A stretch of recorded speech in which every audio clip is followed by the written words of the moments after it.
Welcome to the Graveyard Shift. In this episode, we make our opinions known about sensitive topics like religion, war, and racism. Thanks for listening. A lot of people are going to disagree with what we say today. And that's okay. That's okay. That's okay. I'm going to go in booming. Start shooting. Trans people reading to your kids is not indoctrination. What is indoctrination is telling your kid from birth that they are Christian and that if they don't believe in the religion that you believe in, they're going to go to hell. No rebuttals there. I actually very much agree with that. And it's actually kind of crazy because, like, my mom, she never really tried to force her religion onto me, especially knowing who my dad is. So it's like, it's one of those things where she always is the I believe what I believe, and like no one can change that. I'm never gonna force myself onto you, you know? Like when I'm talking to her or whenever we're talking, she'll always bring up like, it's because of God, it's because of this. And we both have that respect to where I'm not gonna like try and take that from her. But also, if I don't believe that myself, she's not gonna sleep unhappily.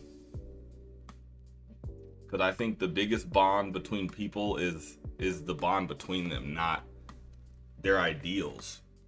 Because as long as it's not affecting me in a negative way, I'm not gonna have a problem with that. And my mom, with her religion, it's never affected me negatively. So you came in hot though. I ain't gonna lie.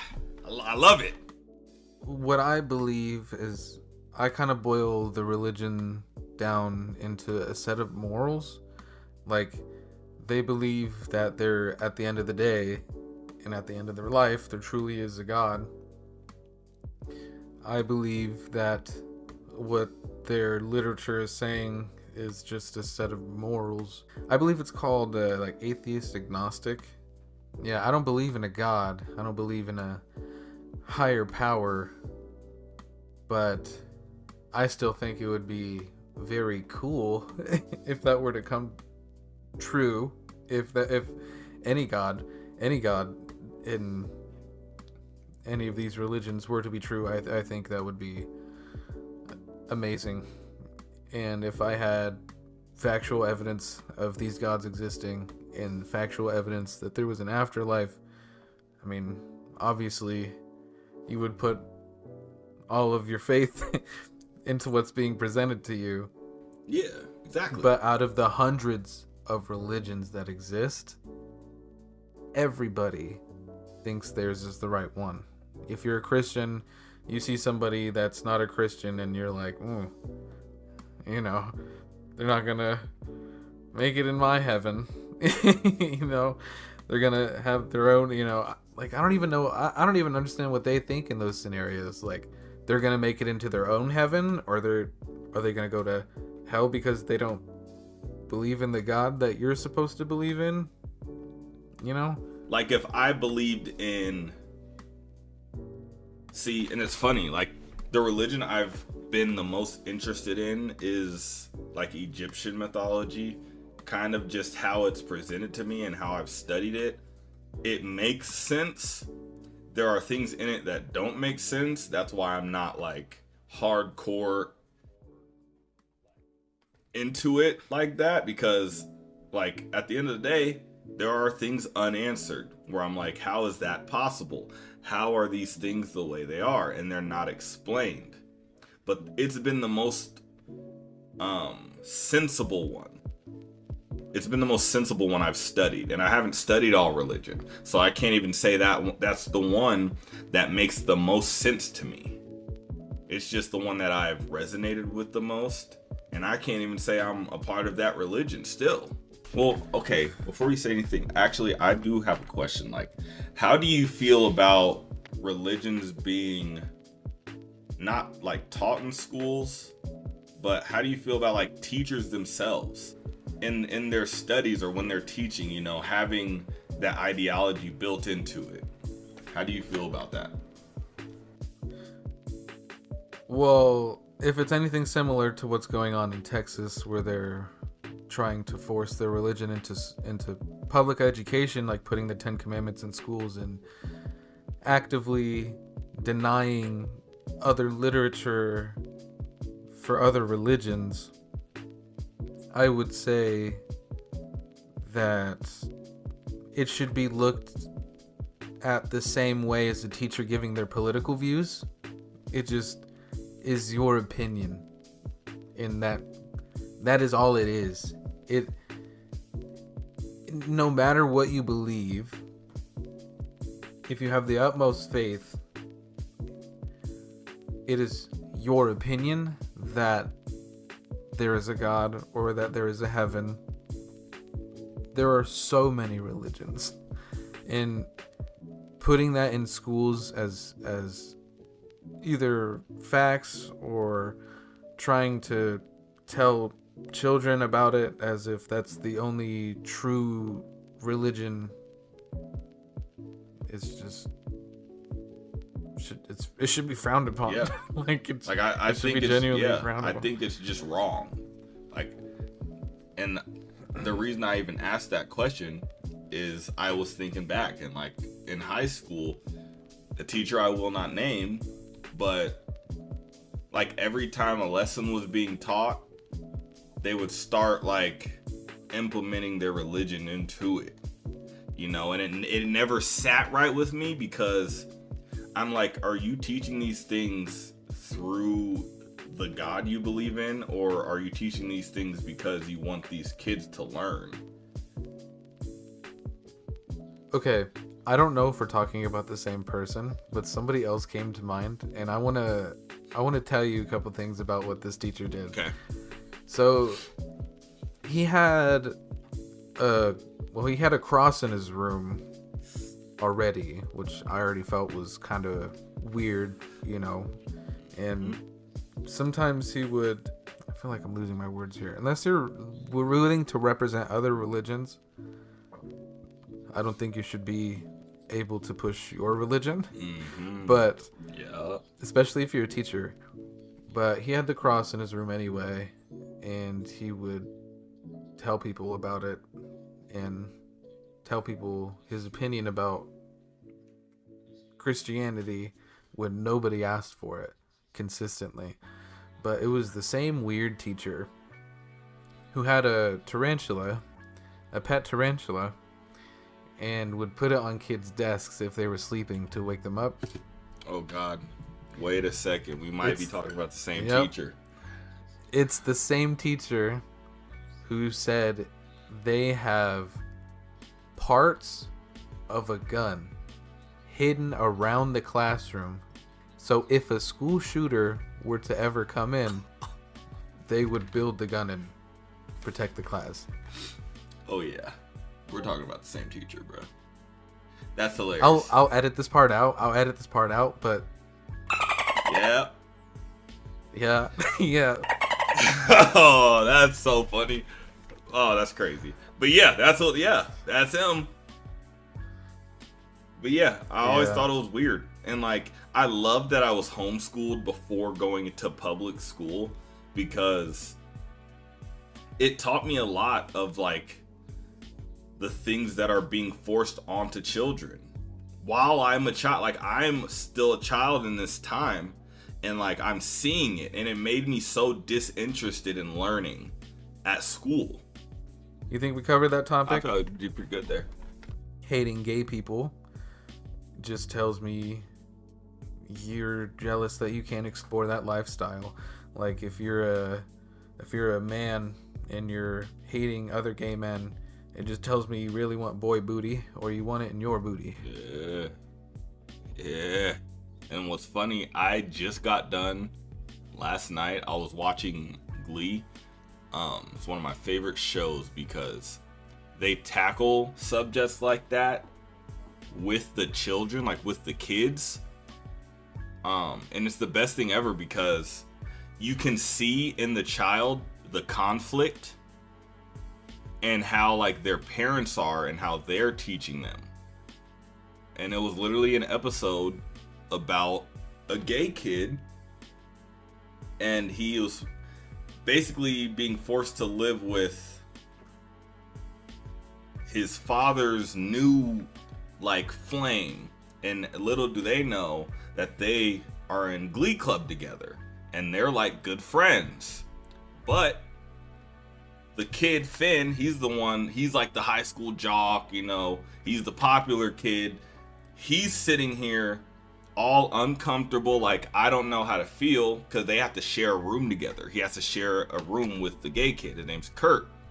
So throughout that whole episode, you see the buildup of like his uncomfortable feelings towards Kurt. And as the episode goes on, they get to a breaking point where he's trying to like wipe off like his makeup, and he's like, no, stop, like let me do it. And he decorated his room for him, which is a very kind gesture, right? But then he starts going off like, you can even edit this out, but I'm just saying the words. But he says like, these clothes and this dress and this everything. He's just yelling it like I don't want my room to be like this. And then Kurt's father hears it. He comes down and grills him. Like he grills Finn. He's like, hey, like that's not okay. You won't talk to my son like that. Like greatest example of a parent to someone that's in that space. Like it was a perfect like representation of how a parent should accept their child, no matter who they are. And he's telling Finn like, you can't stay in my house anymore if you're gonna be weaponizing that against my kid. And the best part about that episode is the end of the episode is Finn coming in to defend Kurt for the same reasons he was like badgering him and becoming very homophobic towards him for. And you see that duality in it because Finn didn't actually feel that way. It was projected on him by not only his parents, but society, and like how I'm the cool jock kid. I can't like this guy because he's gay. And it's so like there's so much wrong with that. And the best part is like there are people that can grow out of that because it's just a very childish mindset. I feel like it's just childish to think that way, and also let how other people express themselves affect you. Like that, it's never sat right with me, ever. But I feel like it was a great example of weaponizing something against someone, but also seeing the wrongs in it and knowing the wrongs in it, but still choosing to be that way because you want to be quote unquote popular, or you want to fit in with the norm. And I think it's okay to push yourself away from the family members who do stuff like that, who hate gay people, who hate trans people, who are racist. Yeah. I think it's definitely okay to say, even though they're my uncle and I love them, they are not a good person right now. Yeah. Their views are hateful and dangerous. Mm-hmm.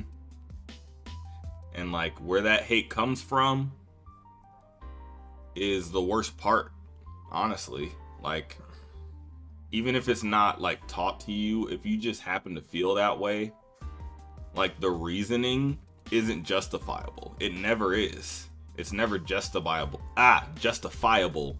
to feel that way. Like ever.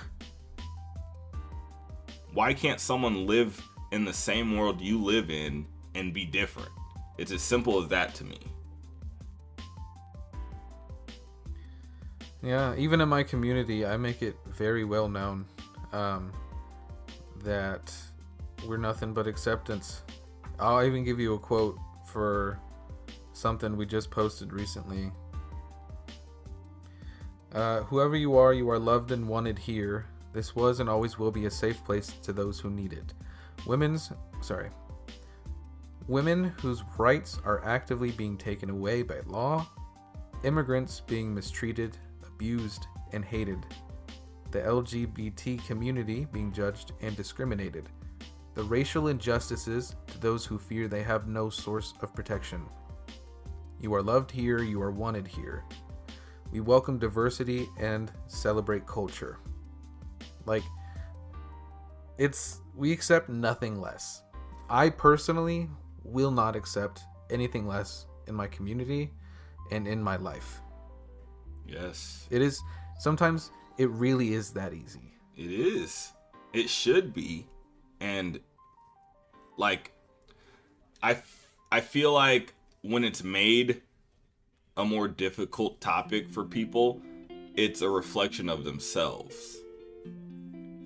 Like, that's all it is. It's a reflection of themselves, the hate they have within themselves, how they feel they can't express themselves, and like they can't accept that someone else can accept who they are. So they have to make them uncomfortable in their skin because they don't feel comfortable in their own. Turning Point USA halftime show. I think it was the dumbest thing in the world. Yeah. And it's a whole bunch of racist people on stage crying about how the world is not all white, how their country is not all white, and how white people are not on top. Yeah. And the worst part is they try and hide it behind either what we talked about earlier, religion, or even worse, they try and hide it behind the American way, or like being American. And I've seen a lot of the discourse with like the whole Puerto Rico thing, where it's like they don't even think Puerto Ricans are American. And that's like, it's so brain dead. Like, it's like, do you have a brain? Were you taught in school? And Bad Bunny used his platform to show Puerto Rican political issues, like the disaster response failures, you know, or just like genuine cultural pride. And that's a problem to some people, which is mind-blowing to me. But I like to say Bad Bunny did for his community what Kendrick Lamar did for his community in the halftime show. Kendrick Lamar, he focused on like systemic equality and racial identity, unity, the same thing that Bad Bunny was going for. Kendrick Lamar, view-wise, was insane. I forget, but it was like one of the most viewed Super Bowl halftime shows of all time. And Bad Bunny, view-wise, had more of a global impact, so it reached like over 100 million views. I forget exactly the number. I'll have the exact number on the screen right now. But just, you know, they're both cultural voices for marginalized communities, and their performances were both just art. Who didn't like the halftime show? Who was so upset that the halftime show wasn't white? That was the problem. It's because it wasn't white. I couldn't understand what he was saying. You weren't supposed to understand what he was saying. That wasn't the point. That's why the funniest part about even leading up was when he said, "You better learn Spanish," like, because I'm not here to cater to you. Like, that's basically what he was saying. I'm not here to cater to you. I'm here to advocate for my community and who I care for the most. And the worst part is he cares for America more than they do. Like, he wants it to be what they say America is supposed to be. And that's supposed to be united. Like, we're supposed to be united, but we're more divided than ever. Like, I feel it. I feel it, and when like I walk in a store, I feel it when like just in a public space, because it's being very projected. It's being projected onto us harder than ever. So those people are getting more confident acting out in that way. Like they're more fearless to act in that way more than ever. We're on a roll, man. We're on a roll with these topics. Are you ready for our next one? Oh yeah, let's get it. And I'll go into why I say this, but fuck ICE. I think every ICE agent is a Nazi.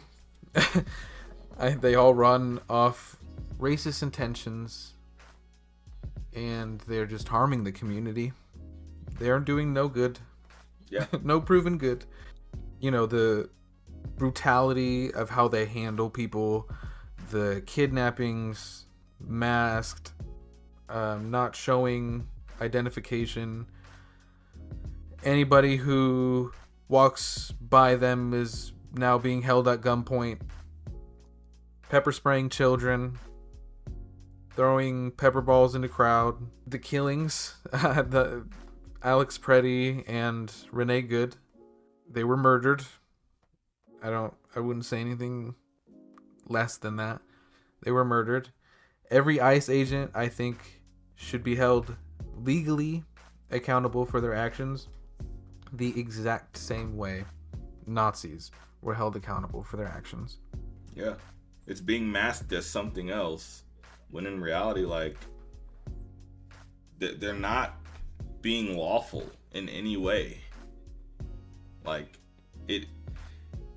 the thing that actually upsets me the most about it is how, like, you see how, like, the Epstein files are being released and all the other stuff, and we're seeing, like, a pattern in how the government genuinely doesn't care about us, and they think we're stupid, so they just act on impulse and how they believe things should be, and then they worry about the rest later.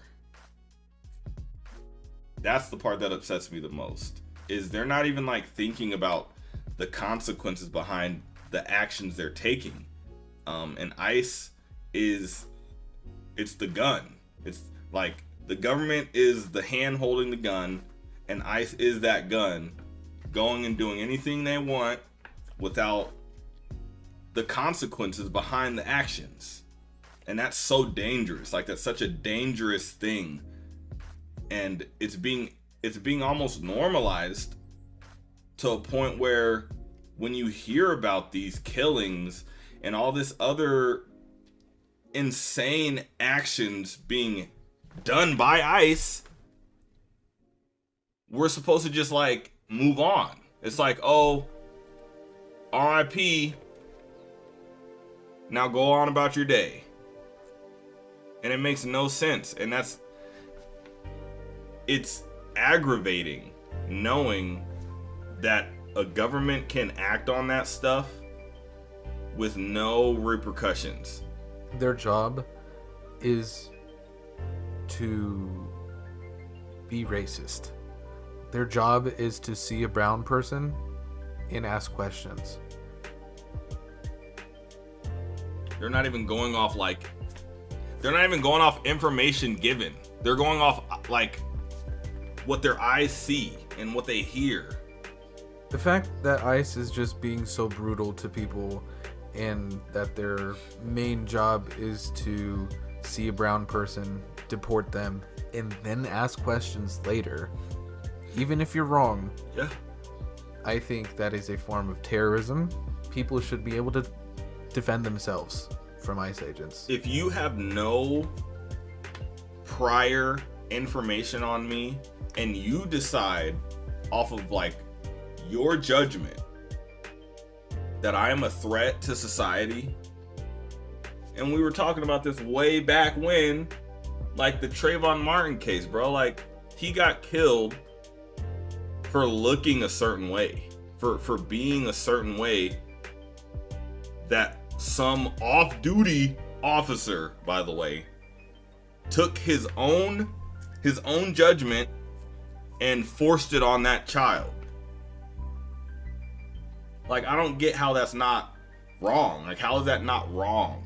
How is that not, like, it's not adding in my head. It don't make sense. I got one last point for us. I don't think there's a question anymore what Israel is doing is a genocide. But America is big Israel. And I think that the US military, historically, has been more of a terrorist organization than anyone they've ever fought. Civilian casualties, bombings, invasions, colonialism, resource stealing. Even in World War II, they weren't going to help, and then they got attacked, and then they said, I guess I'll help. And they developed the nuclear bomb, which was meant to specifically not kill combatants. It was to kill the general civilization of that area, including civilians, livestock, churches, schools, just indiscriminately kill. And to be honest, that hasn't changed over the years. United States and Israel just bombed a school in Iran. I still think that what they do is wrong. You know, some of the stuff that they can do, like, it can be seen as a jobs program. But still, they think they're being used for defense when they're just being used for offense. They're just being sent to the Middle East right now to take over and to, as we've seen, indiscriminately kill. I mean, we can look at the Iraq War, just tens of thousands of non-combatant deaths. Vietnam War, massacres, just so many civilians. And now they're trying to develop AI trying to buy somebody's AI to use for warfare. The United States government was trying to buy Anthropic, and Anthropic said, okay, as long as you don't use our AI for autonomous weapons or mass surveillance. And the United States says, drop those restrictions or we will blacklist you in this industry. It's very telling of how our country feels we are, like who we think we are. Like, we think we're the big brother to everyone, and it shows. And the worst part is, like, the way we act on being the quote-unquote big brother to everyone. It's like, if you don't agree with me on every level, you're my enemy. It's simple as that. Like, being blacklisted for not helping you in a terroristic way, like it's showing you, like they're literally showing you who they are. And now, like I said, they're becoming more fearless about it. Like they're showing you how much they care about themselves and don't care about anyone else. And that's a reflection of us, which is terrible, because like, I don't feel that way, but my country is being represented that way, and that's how we're acting. So by default, me being a part of this country, I have to suffer the consequences of that. And that doesn't sound like a very well-run country to me, and it hasn't for a very long time. So yeah, it's actually insane how, I don't want to say stupid, but like, yeah, how stupid some people are and how blind people are to see, like, they don't care about us. They only care about themselves. Like, it's so easy to see, but it's ignorance. It's not even stupidity, it's ignorance. Like, they want to follow a certain ideology or a certain side, like the left side and the right side. Like, I have to follow this side, so whatever they do, even if I don't agree, I'm gonna throw that behind me and, you know, listen to the big man, which it's so dangerous. It's so dangerous to like ignore how things are being done and why. The why is the worst part for me, because I know why all this is happening. It's because our president is in real deep waters. So now instead of coming clean, we have to distract our world. And what's the best way to distract people? Fear. And now we're in a state of where the fear hasn't even set in yet for the people that are pretty stupid. You know, I'm gonna say it, yeah. The people that are pretty stupid, the fear hasn't set in yet, because in their head, we're doing the right things here. Like, yeah, we need to stop this country from doing this because of this. They don't even care about the actual details of it. It's like, I need to protect myself and my family, so I don't care about these other families in this other country that are going to be affected by this. When that's not even like the way to go about it. It's not even the way to go about it. Like, taking control or kidnapping other countries' leaders, or straight out killing other countries' leaders for the simple fact of quote unquote peace. Like, we're not seeking peace here.